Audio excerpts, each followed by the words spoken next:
오늘 우리가 읽은 사무엘상 13장부터 15장까지 석장은 이스라엘의 초대 왕이 되었던 사울의 행적에 관한 기록인데, 특별히 여기서 사울은 거듭된 실수와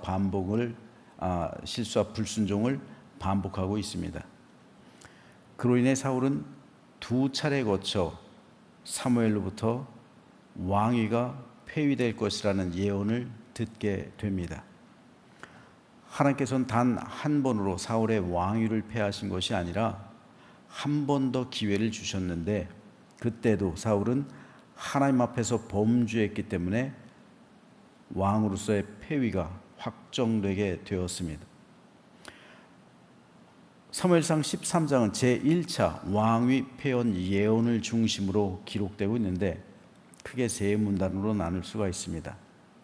1절에서 7절은 요나단의 블레셋 수비대 공격과 블레셋의 출병으로 인해 두려워하는 이스라엘의 모습을 기록하고요, 8절에서 15절 상반절까지는 사울의 망령된 제사 행위와 사무엘의 책망 및 제1차 왕위 폐위 예언을, 15절 하반절부터 23절까지는 이스라엘과 블레셋의 병력 대치 상황 및 이스라엘의 열악한 전투 장비 현황에 대해서 설명하고 있습니다.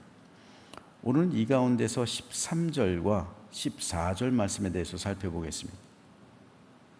사무엘이 사울에게 이르되 왕이 망령되이 행하였도다. 왕이 왕의 하나님 여호와께서 왕에게 내리신 명령을 지키지 아니하였도다. 그리하였더라면 여호와께서 이스라엘 위에 왕의 나라를 영원히 세우셨을 것이거늘 지금은 왕의 나라가 길지 못할 것이라. 여호와께서 왕에게 명령하신 바를 왕이 지키지 아니하였으므로 여호와께서 그의 마음에 맞는 사람을 구하여 여호와께서 그를 그의 백성의 지도자로 삼으셨느니라 하고, 자, 여기서 우리가 중요하게 살펴봐야 될 것은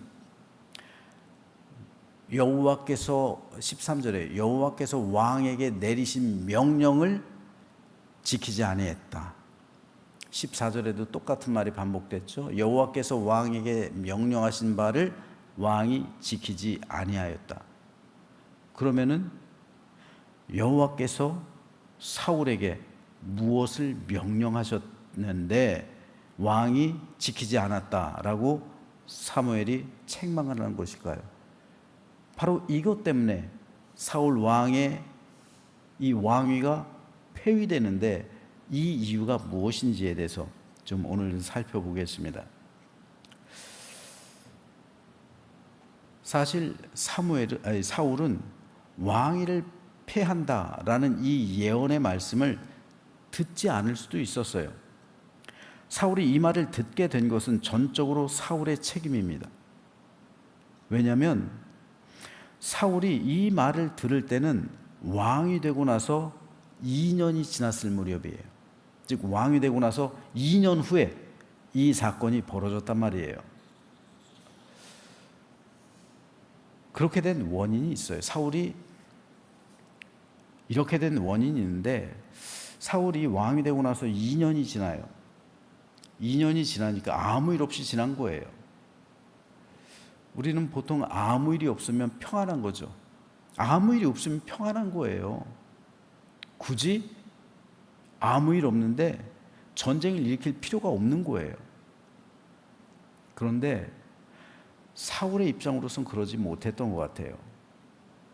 2년이 지났는데, 왕이 되고 2년이 지났는데 신하들, 백성들은 사울에게 기대치가 있잖아요.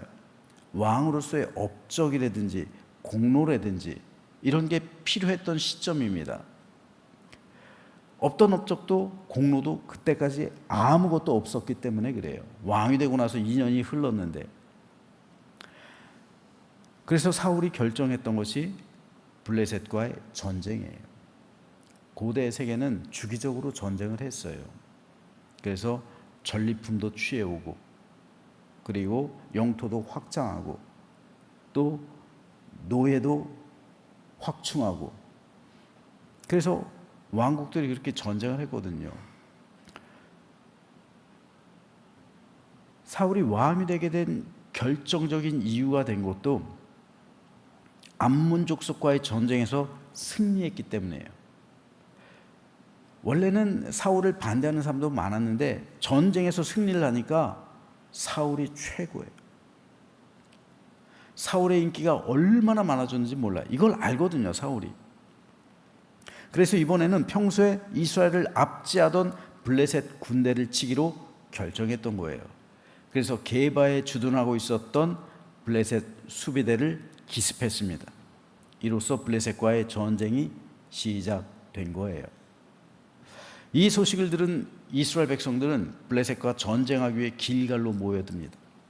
블레셋 군대 또한 길갈에서 가까운 믹마스까지 와서 이스라엘 군대와 대치하고 있어요. 그런데 객관적으로 보면 이스라엘 군대는 블레셋 군대의 상대가 안 돼요. 지난번에도 말씀드렸지만 블레셋 백성들은 이미 철기 문명을 살고 있었어요. 이스라엘 백성들은 아직 청동기 시대예요.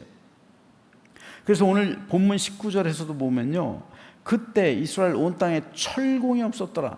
즉 철로 된 장인이 없었다면, 철을 다룰 수 있는 장인이 없었다는 거예요. 철로 뭔가를 만들 사람이 없었다는 거예요. 블레셋 사람들이 기술을 전수 안 해주는 겁니다. 왜냐하면 히브리 사람이나 칼이나 창을 만들까 두렵다. 이 기술 전수를 안 해주는 거예요. 그러니까 농기구 같은 경우 청동으로 이 노수로 하면은 물르니까 자주 부러지잖아요. 그러니까 이 농기구 같은 경우는 블레셋 사람들한테 가서 제작하는 거예요. 그런데 블레셋 사람들은 병거가 3만, 철로 만든 병거요. 오늘날로 말하면 탱크요. 그게 3만. 그리고 마병은 6천. 말을 타고 있는 그 마병은 6천. 백성은, 군대는 해변에 모래같이 많았다라고 기록하고 있어요. 그런데 이스라엘 백성들은 군대 훈련도 제대로 안 돼 있죠. 오합지졸이에요. 오죽했으면 왔다가 두려워가지고 여기 굴로 어디로 다 숨겠어요. 심지어는 도망가잖아요. 자기 마을로 다 도망가요. 요단강 건너가지고. 무기도 없어요. 철로 만든 칼이나 창은 고사고 청동기로 만든 칼이나 창조차 제대로 가지고 있지 않아요. 그래서 오늘 본문 22절에 싸우는 날이 언제입니까? 전쟁한 그 날이잖아요. 사울과 요나담과 함께한 백성의 손에는 칼이나 창이 없고 오직 사울과 그의 아들 요나닥에만 있었다. 그럼 뭘로 싸운다는 거예요? 손에 칼이나 창이 없으면 뭘로 싸운다는 거예요? 이건 이제 철기로 된 칼이나 창이겠죠. 그렇기 때문에 이 전쟁은 사실 하나만 한 전쟁이에요. 블레셋 군대가 승리할 것이라는 것은 누가 봐도 뻔한 거예요. 그런데 왜 사울은 겁도 없이 전쟁을 일으켰을까요? 바로 이 지점이 중요한 거예요. 왜 겁도 없이 사울은 전쟁을 함부로 일으켰을까? 이스라엘 군대가 블레셋을 이길 수 있는 방법은 딱 하나예요. 바로 이 전쟁이 여호와의 전쟁이 되면 되는 거예요. 하나님의 전쟁이 되면 되는 거예요. 그러면 하나님께서 이스라엘 대신해서 싸우셔서 이스라엘이 승리하게 하는 거예요. 이스라엘은 이제까지 수많은 여호와의 전쟁을 치렀죠. 그래서 이번에도 하나님께서 함께 하시면 블레셋 군대가 아무리 강하다 할지라도 승리할 수 있는 거예요. 사울이 암몬 족속과의 싸움에서 승리할 수 있었던 것도 여호와의 영이 사울에게 임했잖아요. 여호와의 전쟁이 되는 거예요. 근데 지금 이 전쟁의 문제는 뭡니까? 이 전쟁이 과연 여호와의 전쟁이냐고요. 지금 하나님께서, 하나님의 영이 사울에게 감동되었냐고요. 아니면 하나님께서 선지자 사무엘을 통해서 전쟁하라고 명령하셨냐고요. 하나님께서 전쟁하라고 했으면 이 전쟁은 여호와의 전쟁이죠. 하나님께서 사울에게 강하게 임재하셨으면 이 전쟁은 여호와의 전쟁이라 봐도 무방하죠. 그러니까 임재하시는 거죠. 하지만 하나님께서 명령하시지 않았는데도 사울이 독단적으로 전쟁을 일으킨 거라면 이 전쟁은 사울의 전쟁이죠. 여호와의 전쟁이 아니라 사울의 전쟁, 개인의 전쟁이라고요. 하나님의 전쟁이 아니라고요. 이스라엘의 이 군수 통수권자, 군사 통수권자 누굽니까? 하나님이잖아요. 전쟁을 결정할 수 있는 권한 누구에게 있습니까? 하나님에게 있잖아. 왜요? 하나님께서 이스라엘의 왕이시니까요. 이 전쟁의 최종 결제 누가 해야 돼요? 하나님이 해야 되는 거예요. 하나님이 국방 통수권자잖아요. 하나님께서 사인을 하셔야죠. 하나님께서 결제를 하셔야죠. 하나님께서 재가를 하셔야죠. 하나님께서 명령하셔야죠. 하나님께서 결정하셔야 되는 거예요. 이 전쟁은 해야 될지 하지 말아야 될지, 이건 하나님의 몫이에요. 왜요? 하나님께서 이스라엘의 진정한 왕이시니까요. 이걸 하나님께서 바라신 거예요. 사무엘도 누누이 이걸 말한 거예요. 당신은 대리인입니다. 진짜 왕의 대리인입니다. 다시 한번 13절 14절 한번 말씀 보면요, PPT 1번이요. 자, 왕의 하나님 여호와께서 왕에게 내리신 명령을 지키지 아니하였다. 14절에서도요. 여호와께서 왕에게 명령하신 바를 왕이 지키지 아니하였다. 뭡니까? 하나님께서 왕이라는 그 사실이요. 하나님께서 왕이고 진짜 왕이고 왕은 하나님의 대리인이라는 이 사실이요. 그렇기 때문에 전쟁이 여호와의 전쟁, 이스라엘의 전쟁은 여호와의 전쟁이에요. 왜요? 하나님께서 싸우시니까요. 하나님께서 행하시니까요. 그러기 위해선 전쟁의 결정은 하나님께서 하셔야죠. 근데 사무엘이라는 말이 뭡니까? 왕에게 내리신 명령, 여호와께서 왕에게 내리신 명령을 왕이 지키지 아니하였습니다. 즉 왕이 왕 노릇하고 있다는 거예요. 진짜 왕 노릇하고 있다는 거예요. 하나님의 자리를 차지했다는 거예요. 따라서 이 전쟁은 여호와의 전쟁이 아니라 사울의 전쟁이에요. 자기를 위한 전쟁이에요. 자기의 업적을 남기기 위한 전쟁, 자기 명예와 자기 공로를 세우기 위한 전쟁, 사람들로부터 칭찬과 명예를 받기 위한 전쟁이라고요. 암몬 족속과 싸웠더니 사람들이 다 자기를 칭찬하고 칭송하고 그 맛으로, 그것이 그리워서 2년이 지난 상태에서 아무런 업적도 공로도 없으니까 그때를 그리워하면서 전쟁을 일으킨 거예요.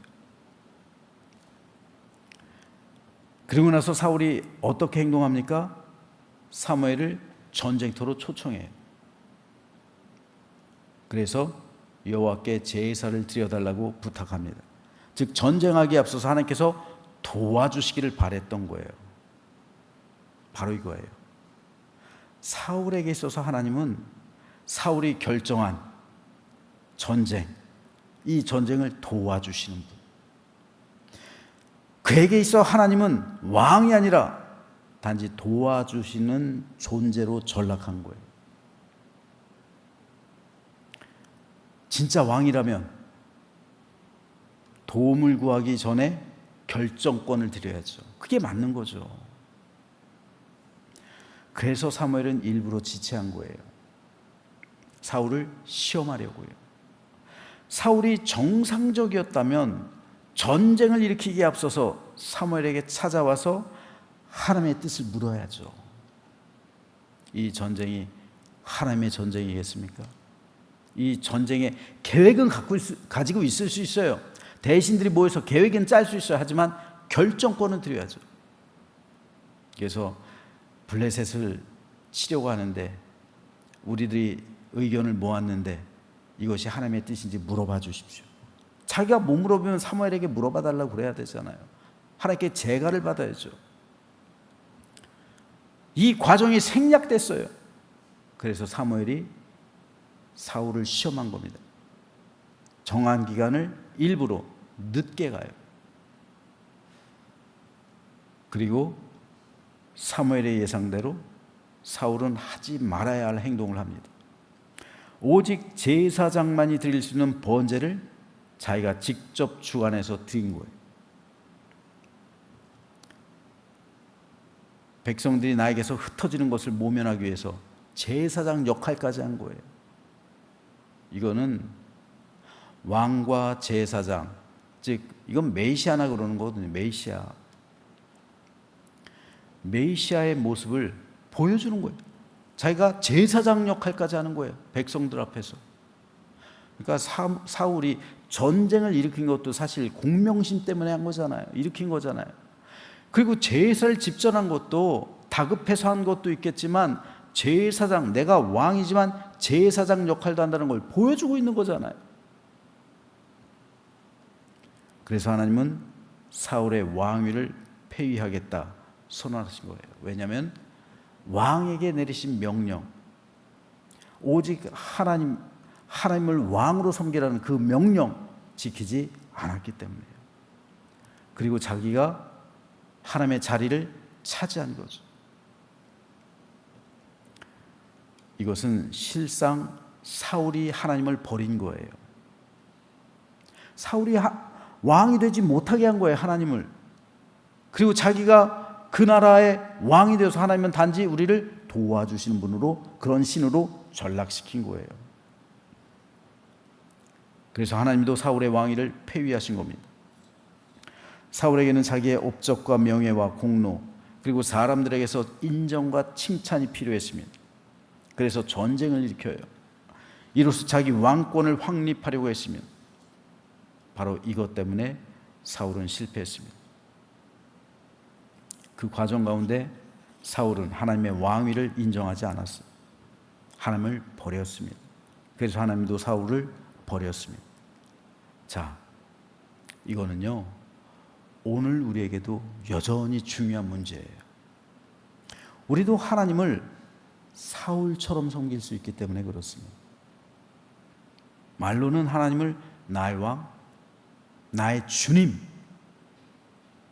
나의 모든 것이라고 부르지만 실질적으로는 내가 왕이 되어 살아갈 때가 너무나도 많아요. 저 여러분은 어떻습니까? 우리의 인생 속에서 수많은 선택이 있습니다. 중요한 것을 결정해야 될 때도 있어요. 그런데 그 선택과 그 결정 누가 내리냐고요? 내 인생 속에서 내가 내리고 있지는 않습니까? 내가 모든 것을 선택하고 내가 모든 것을 결정한다면 내 인생의 왕은 나예요. 내가 주인이라고요. 내가 주인인데 왜 예수님을 주님이라고 부르죠? 내가 주인인데? 내가 왕인데 왜 하나님이 나의 왕이라고 고백하죠? 이건 하나님 앞에서 입 바른 소리예요. 하나님께서 원하시지 않는 겁니다.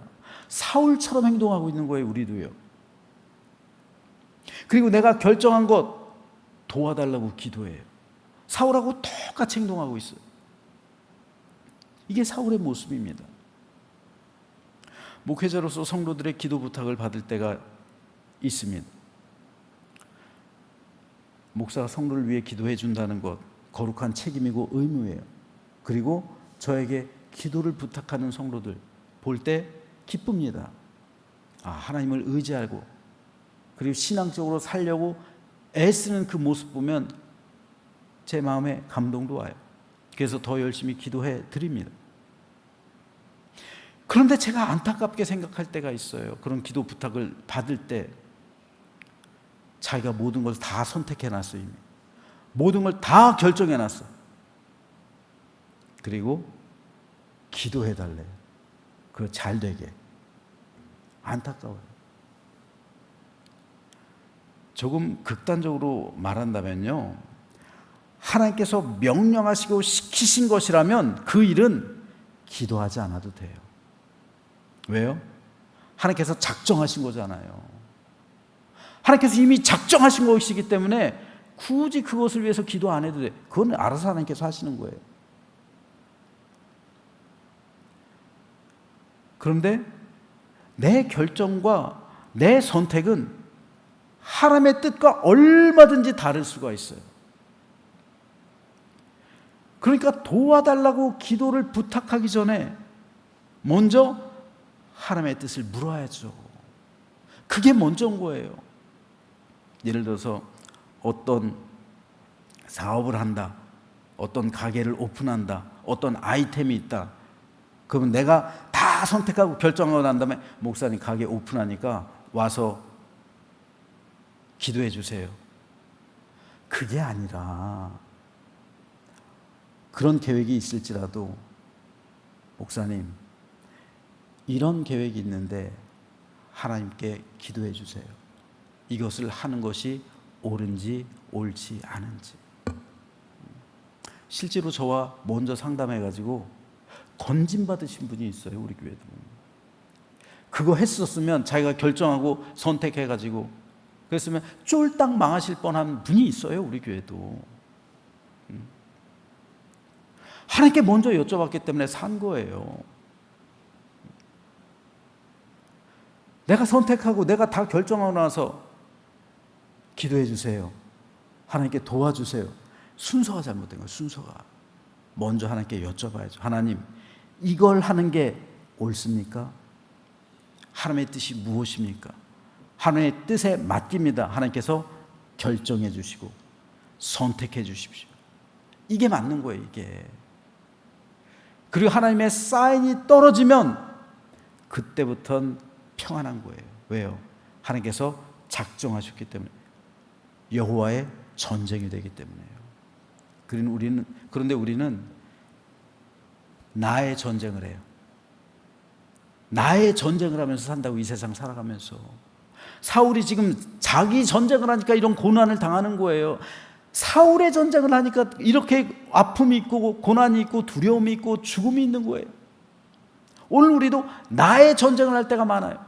왜요? 내가 다 선택하고 내가 다 결정 내린 거니까 내가 책임져야죠. 그러니까 내 전쟁이 되는 거예요. 그런데 하나님께서 선택하시고 하나님께서 결정하시고 하나님께서 명령하시고 하나님께서 제거하신 거라면 그때부터는 이건 여호와의 전쟁이죠. 그러니까 모든 책임은 하나님께 있는 거예요. 그러니까 우리는 평안한 거예요. 그분이 알아서 하시겠지.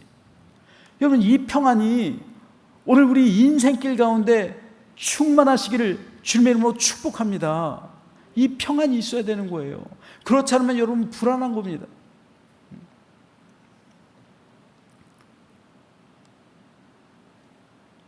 우리가 반드시 하나님의 뜻을 먼저 구하는 것, 그것이 바로 13절 14절에서 말하고 있는 왕의 하나님 여호와께서 왕에 내리신 명령, 이거예요. 오늘 이 명령은 오늘 우리에게도 이어지고 있는 거예요. 그러므로 오늘 우리 인생길 살아갈 때 하나님의 다스리심과 통치하심과 지배하심이 오늘 저와 여러분의 삶과 가정과 사업과 일터와 우리 교회 위에 일어나게 되기를, 임하게 되기를, 이루어지게 되기를 주님의 이름으로 축복합니다. 그래서 이제 오늘 아침 내 인생의 왕은 우리 하나님이십니다. 우리 가정의 주인은 우리 예수님입니다. 우리 교회의 주님은 성령 하나님입니다.